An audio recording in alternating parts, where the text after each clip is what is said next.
Jai Bharati. Namaskar. Today we will have a discussion on the ancient connections between India and Egypt.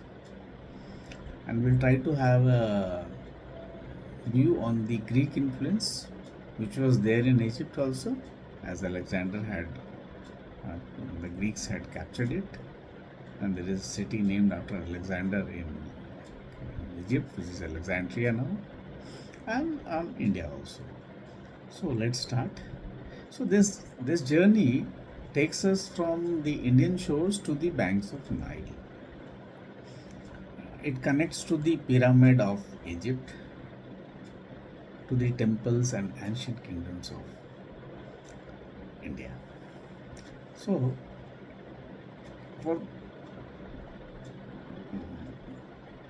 thousands of years, Indian historians and historians across the world have recognized Egypt and India as the two most old and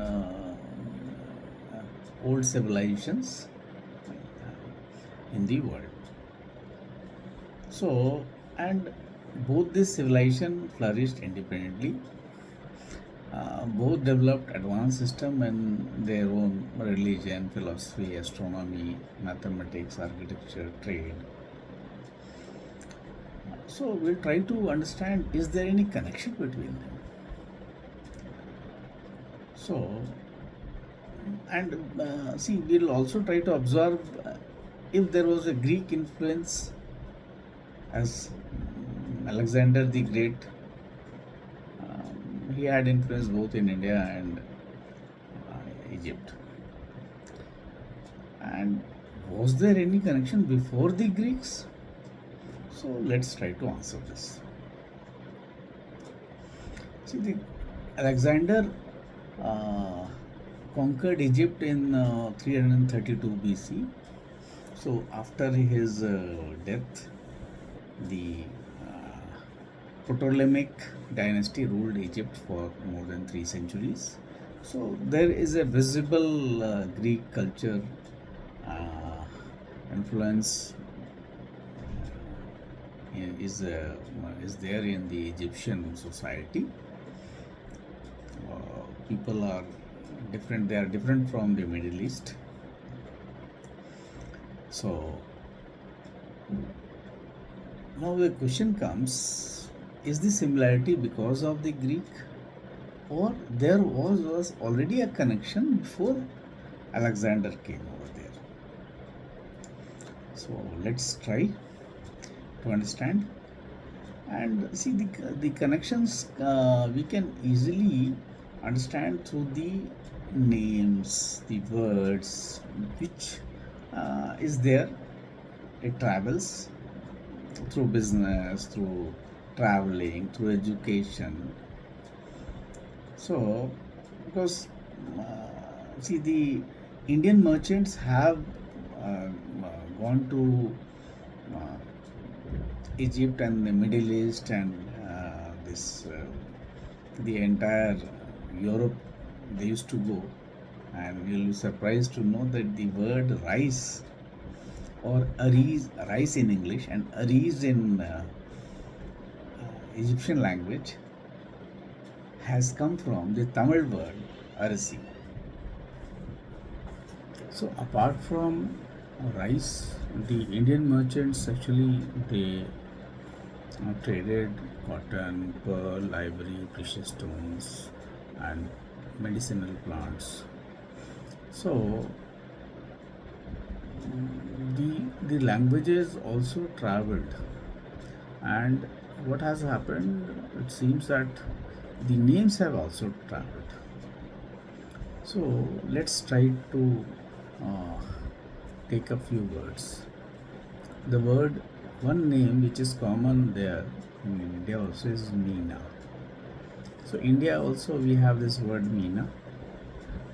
In Sanskrit it means fish. So we have the famous Meenakshi temple also in Madurai.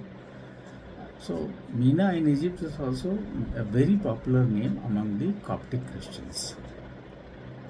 And this name is not there in Greek tradition. So that means the entire this Greek influence on this particular name is being bypassed. So there has to be some commonality between both India and Egypt directly.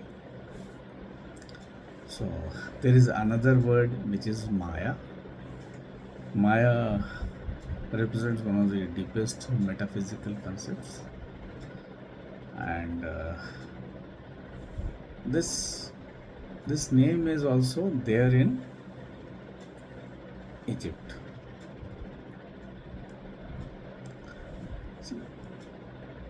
Another name is Kia.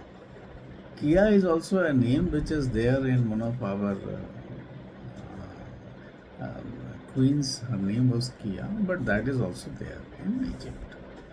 A very interesting name is Hala. See, Hala was the name of a Satvahana king in Andhra Pradesh. He has been traditionally associated with the famous literary work Gatha Saptashti. Today, this name is also prevalent in Egypt. So, was this similarly inherited from the ancient times, because trade used to take place between both these places? And naturally, there is no Greek influence over here.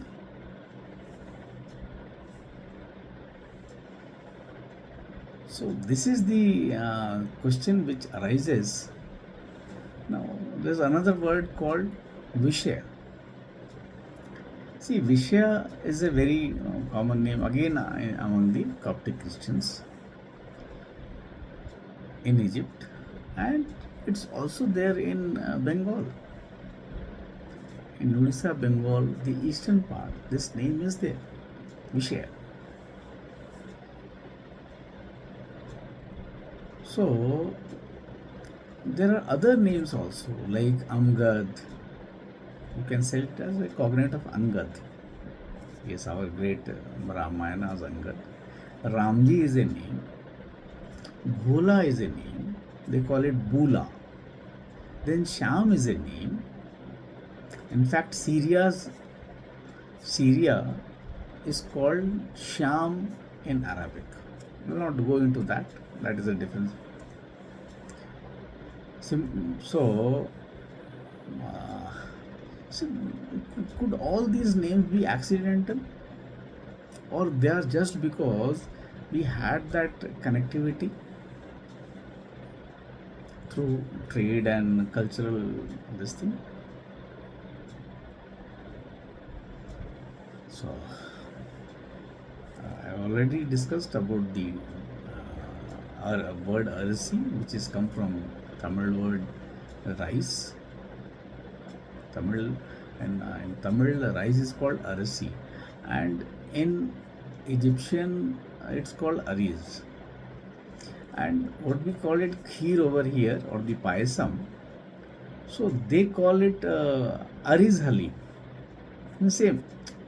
In India we have kheer or doodh bhat or payasam or whatever with milk and rice. So that is a common food over there also.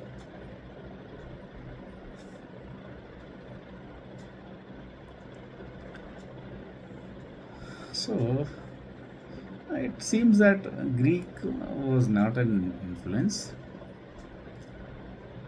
but there is certainly a connectivity between India and Egypt. See, when you say that, see this, we have a kumbhak over here, like pyramid. So that posture kumbhak means to store. It's a sort of pranayam, and all the ancient pyramids, they are also in the same posture. They have a pyramid sort of structure, and that is why it is able to conserve. Here also we have that kumbhak in that when we have that Padmasana and do Kumbha, it's like that only.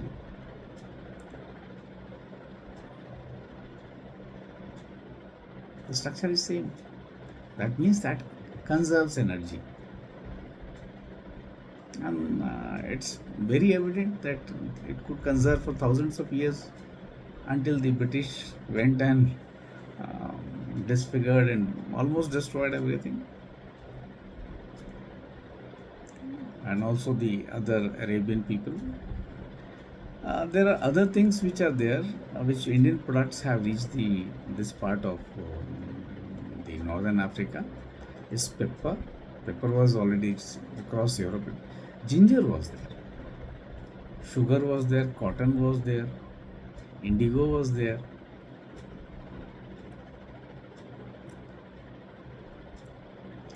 So we can say it's not a speculations that okay it's the same, because see the names are there because of the very deep rooted this cultural exchange.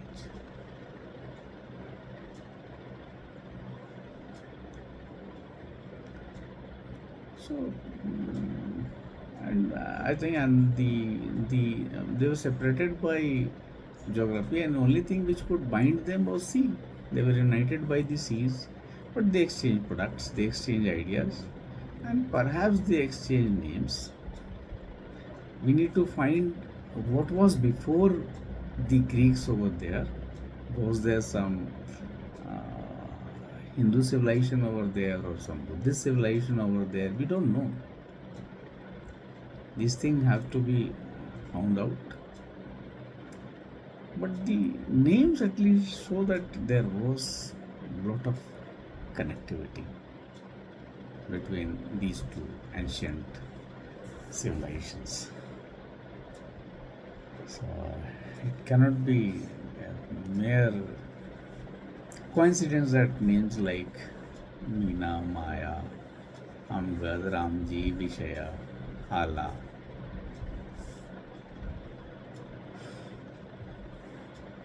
So if someone has some idea, they can share with me. They can explore on their own. Thank you. Namaskar. Jai Bharati.